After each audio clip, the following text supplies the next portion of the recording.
I don't have a problem. You have a problem. Stop projecting. So, as you can tell, I went shopping. Um,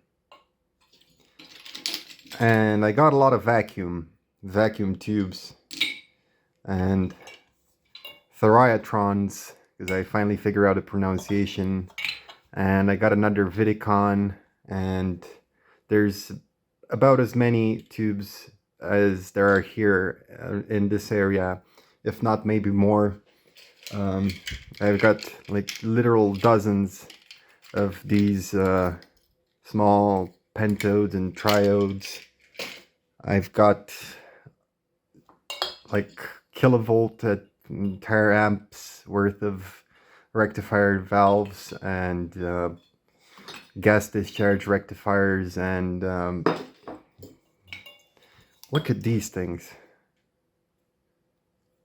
They're huge. This one apparently is 3.5 kilovolts at 400 amps peak. Just imagine, I think it's a mercury discharge Thyratron. Twin triodes, diodes, pentodes, every ode and on under the sun.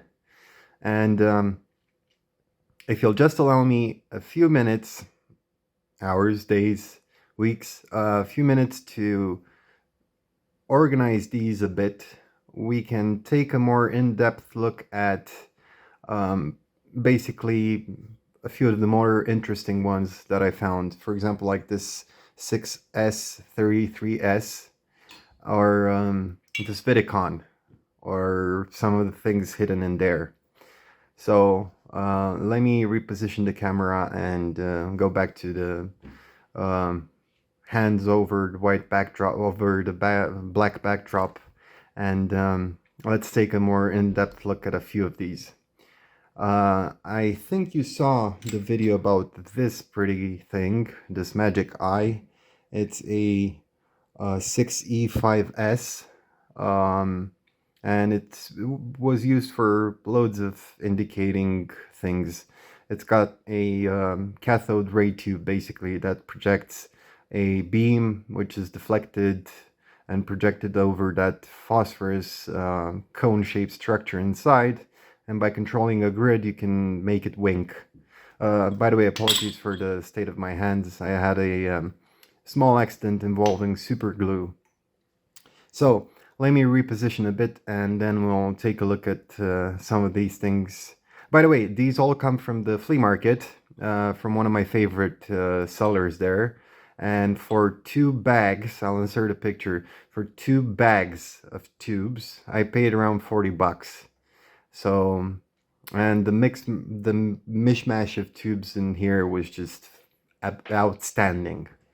Okay, let me move things around and we'll get into the meat of things. So let's start off with the smaller end of the vacuum tubes.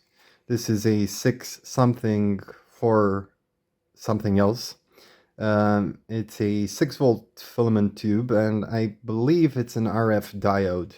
If you look at the internal construction, and apologies, my fingers are covered in super glue.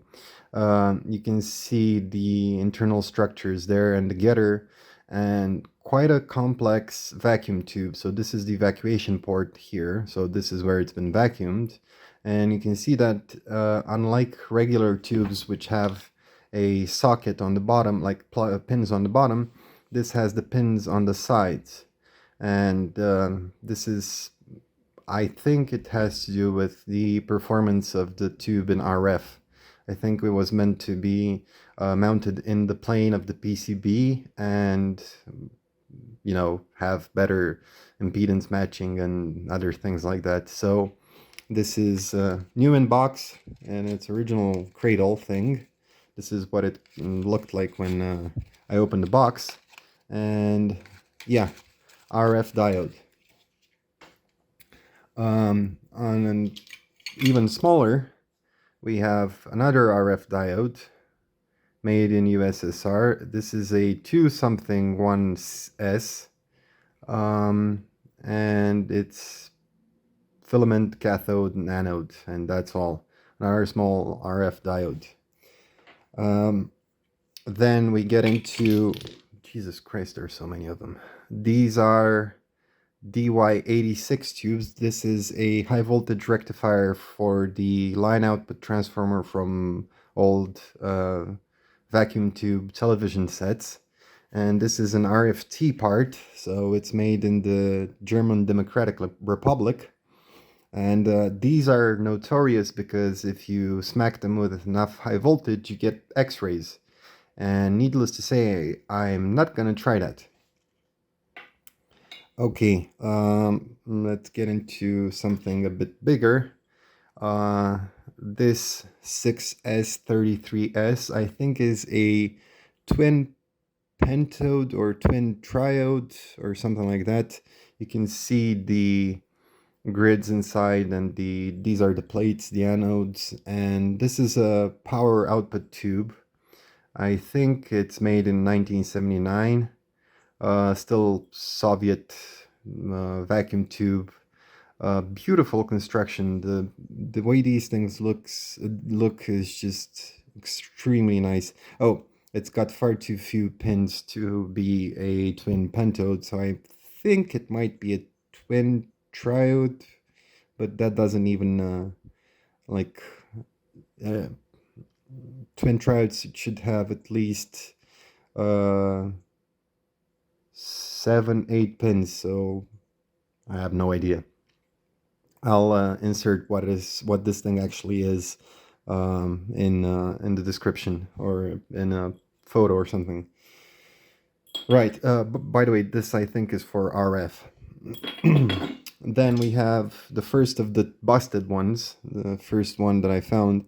I think this is a V101-30. I have no idea what it is, but it looks to be either a triode or a diode, so more high voltage stuff. It's got a ceramic base with 4 girthy pins, and the anode is here.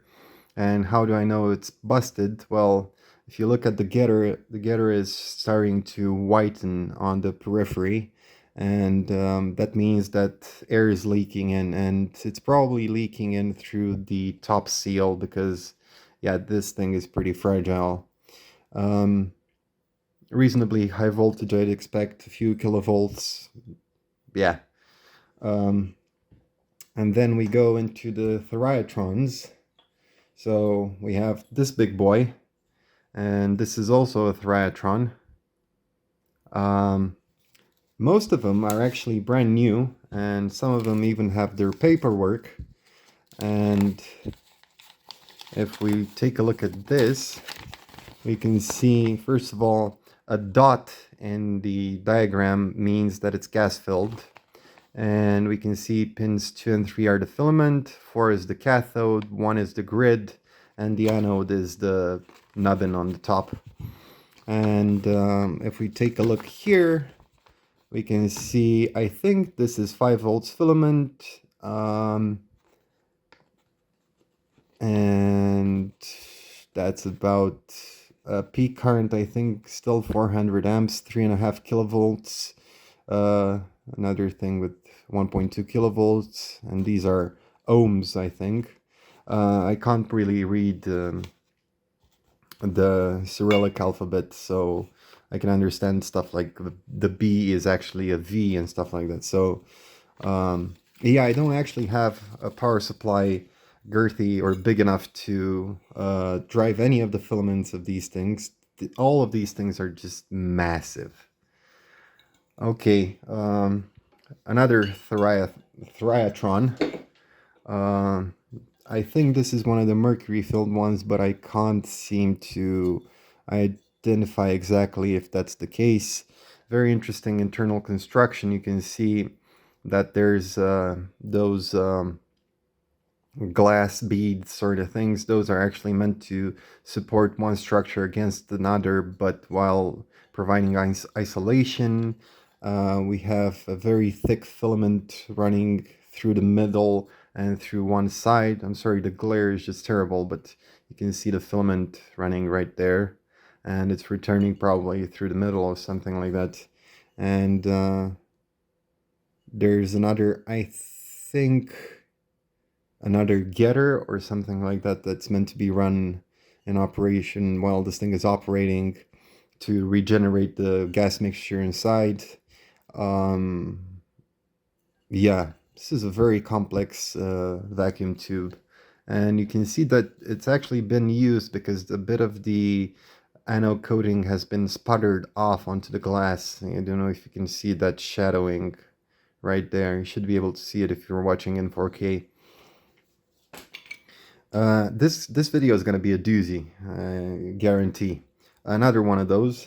No, actually, this one's a bit smaller. You can see the insulating structure is a bit better on this one. So a metal cylinder surrounding a metal ring surrounding a ceramic cylinder with another feed through or wire passed through it, and it's supporting that structure inside, which is probably the control grid, against this part, which is probably the cathode assembly. And the same thing, very thick filaments, individually handwritten. There's actually a screw in there, which is insane. I've never seen a screw in a vacuum tube, so you can imagine. Yeah, these are all beautiful, by the way. Absolutely beautiful tubes. What else? What else? What else? These are all just kind of run-of-the-mill vacuum tubes. Radio, RF stuff, twin triodes, pentodes, diodes. We have a few gas discharge stabilizers, like this one, for example, and there's another one here. These are basically like, they're gas discharge regulator tubes. Once you start a discharge in them, the voltage across them is pretty much constant, and they act like Zener diodes. I talked about them a bit in the HP signal generator video. These are a different construction. I'm not sure what they're used for, but I know I've seen one of these in a Soviet-made Geiger counter. So it was basically stabilizing the Geiger tube voltage in order to make sure that it's on the plateau and it's reasonably steady. I've got multiple of these because, of course, there's another one of these cute little triodes, but this one I think is busted because the getter is just flying off. Here you can see exactly what happens when a vacuum tube starts bleeding air. Multiple sorts of high voltage rectifiers, and I think this is a high voltage triode, TX2. It certainly looks the part, and an interesting aspect is that one of the pins actually has some sort of ceramic over it inside of the vacuum tube itself. And we have another 3 vacuum rectifiers for high voltage. You could build, theoretically, you could use these to build a Cockcroft-Walton multiplier if you power each filament off of a, for example, small battery. And I think these are actually very low voltage filaments, like 1 point something volts around there. And yeah, I have a mountain of these. So 6N14P, I think, and 6 whatever this thing is, and a 9P. And this is a, I think this is a pentode. Oops, sorry. Beautiful. All of them are absolutely beautiful. These are all new in box, by the way. Completely new in box. These are, I think it says Electronica Lampa or something like that. So vacuum tube, in Romanian, oh, electron tube. So yeah. And this one is the same, but this is a twin triode. It's an actual 200 megahertz twin triode.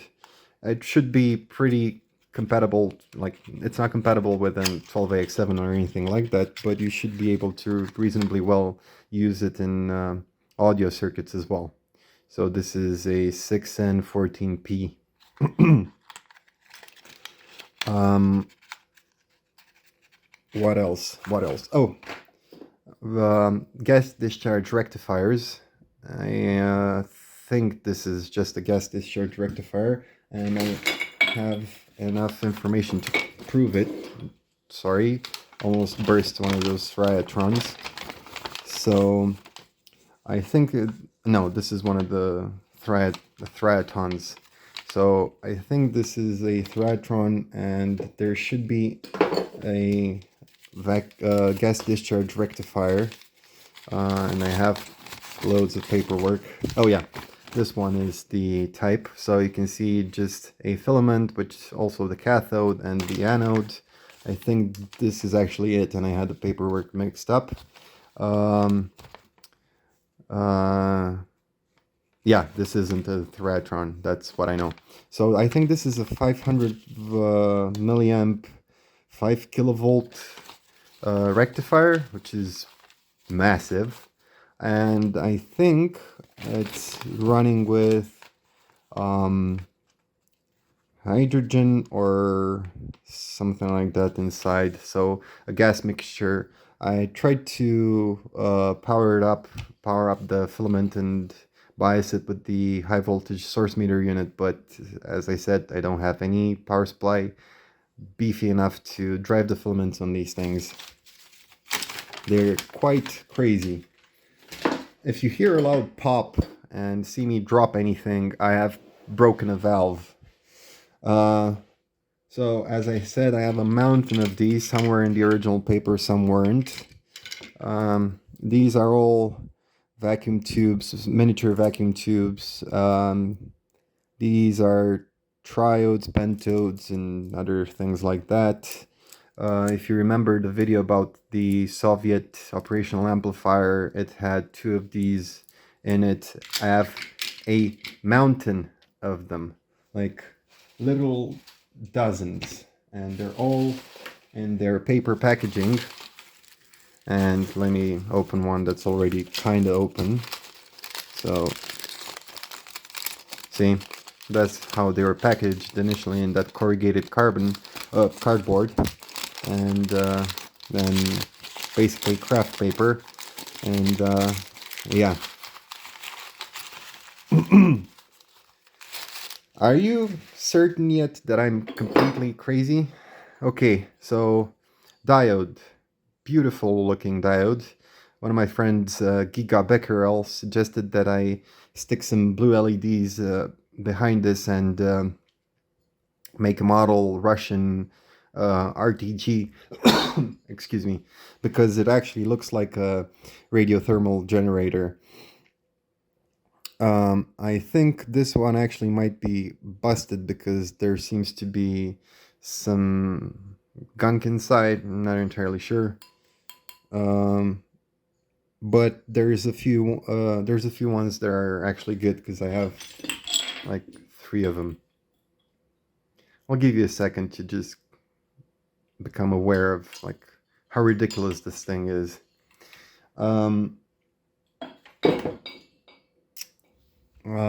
I have a flash tube around here, if I can find it. Oh no, alongside the vacuum tubes there are also some of these beautiful wire wound ceramic resistors. This is 20 ohms plus minus 5%. There are a few of them in there. There were a few smaller ones, still brand new in packaging, how they were delivered decades ago. Like, look at this one. This one even is adjustable, so you can loosen the screw and move it and tweak a value. This is 10 ohms plus minus 5%. I have a mountain of these things as well, which I'm not entirely sure what they are. Let me just crack one open. So if we look at it, it looks like a discharge tube.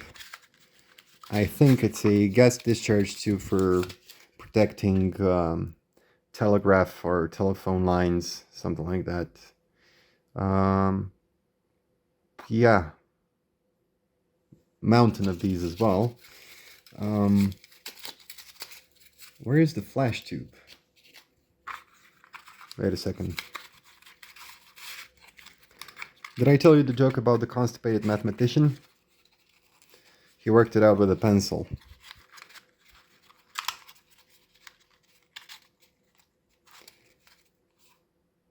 Get it? Worked it out with a pencil. Flash tube.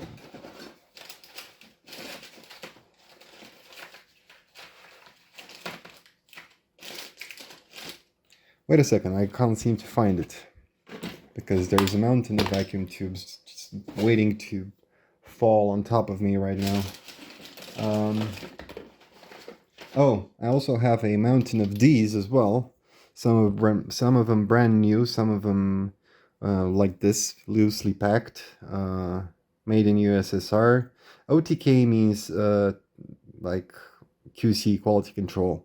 And these are RF pentodes in the Loctal. So this is a Loctal socket.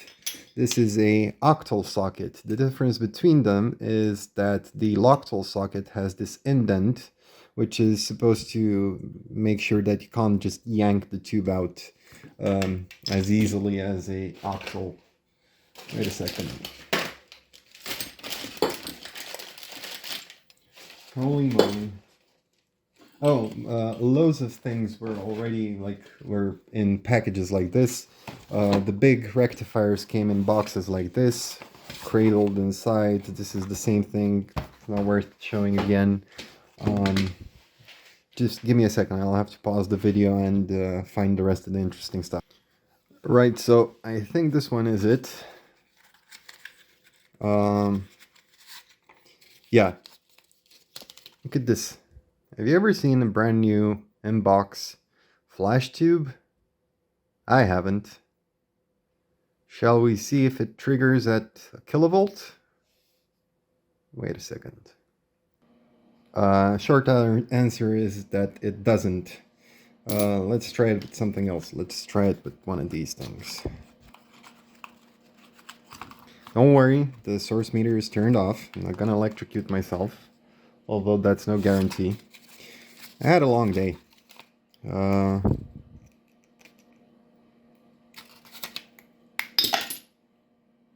It's aerospace rated now. It flew.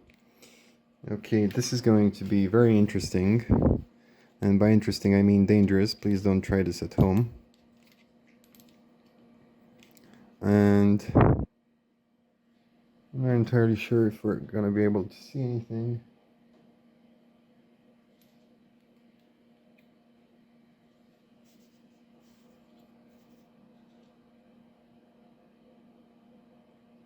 Nope. It doesn't do anything. Right, before I do anything stupid, I should chill out and go to some other things that I found. So we found Thryatrons, miscellaneous vacuum tubes, rectifiers, voltage stabilizers. Oh, let's try one of these, because this one can be easily gripped. So I think it's one end to the other. And let me turn up the voltage.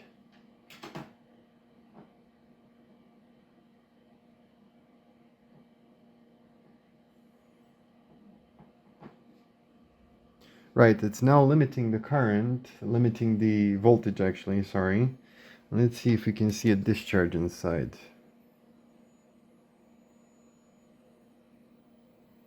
I don't know if you can see anything, but you can definitely hear it.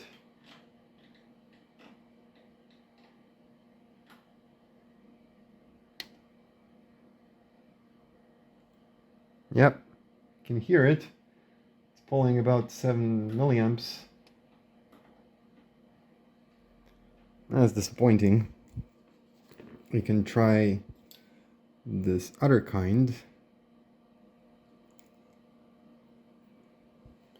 This is why these Keithley cables have very thick insulation. Nope, you can't see anything. And I'm really sorry about that. Okay, and let's talk a bit about this big behemoth right here. So remember the vidicon from last week, or a few weeks back? I don't remember exactly when it was. Yeah, this is another vidicon. Look at that. This is the biggest window I've ever seen in my life on a image acquisition tube. So let me, actually I can have you with me while I pull this apart. And we can extract the individual components,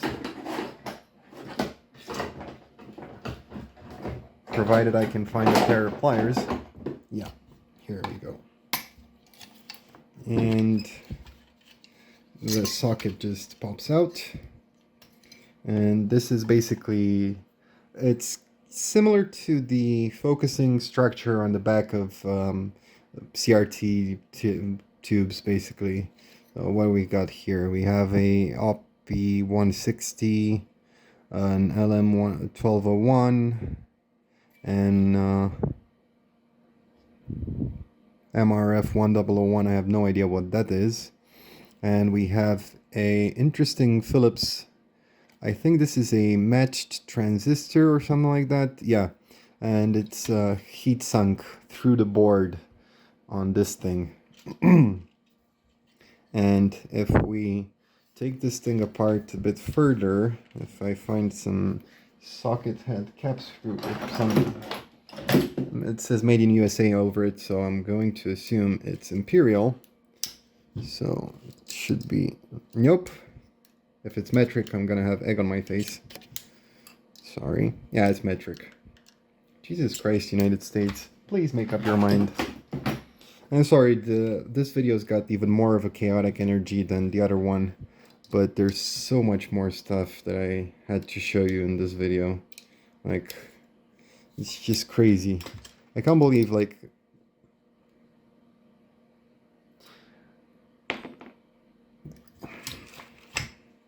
I can't believe I first of all can't find any good fitting Allen wrenches. It's not this one either? What the hell? Okay, I'll try and take it apart and I'll be right back. Right, so it took me 1, 2, 3, 4, 5 sets of Allen keys to find the correct one. Okay, so first of all we can pull off the yoke. And you can see the yoke assembly in there, which is just beautiful. Literally beautiful. I've never seen such a beautiful yoke. It's absolutely gorgeous. Right? And we can pull this thing off carefully. And we can see a sort of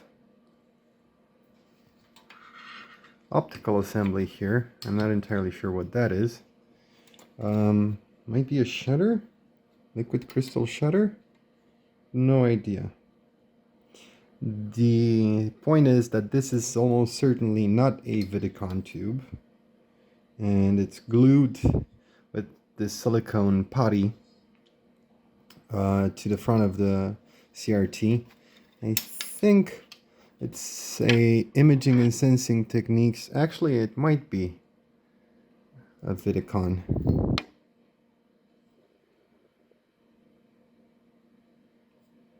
Handle with care. Breakage of this tube, which contains a high vacuum, may result in injury from flying glass. Enhanced fiber.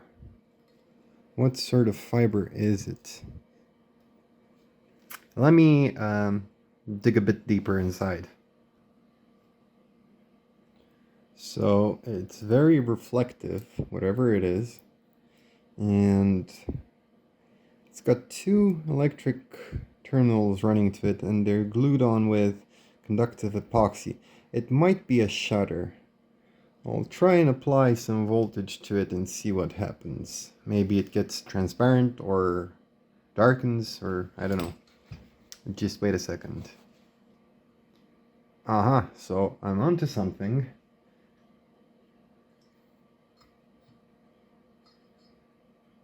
Can you see it?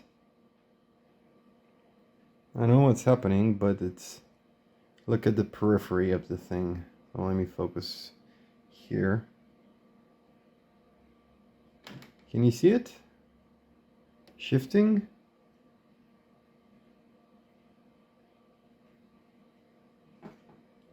I don't know what that is, but it's very interesting.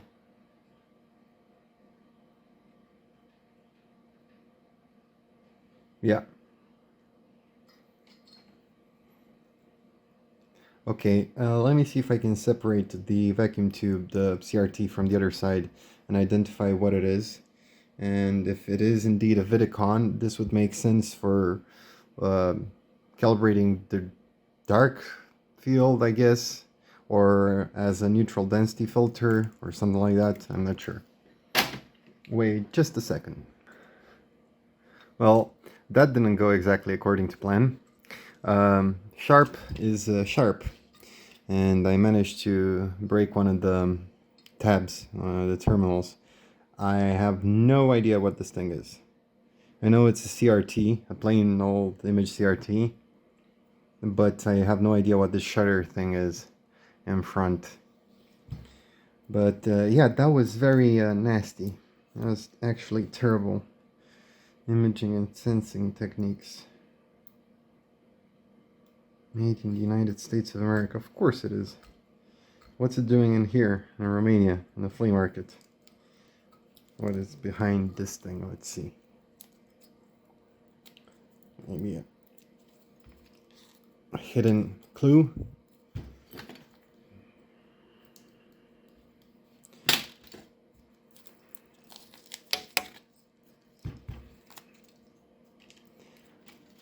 Rubber.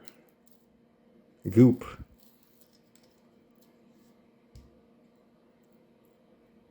Ew. Gross. Okay.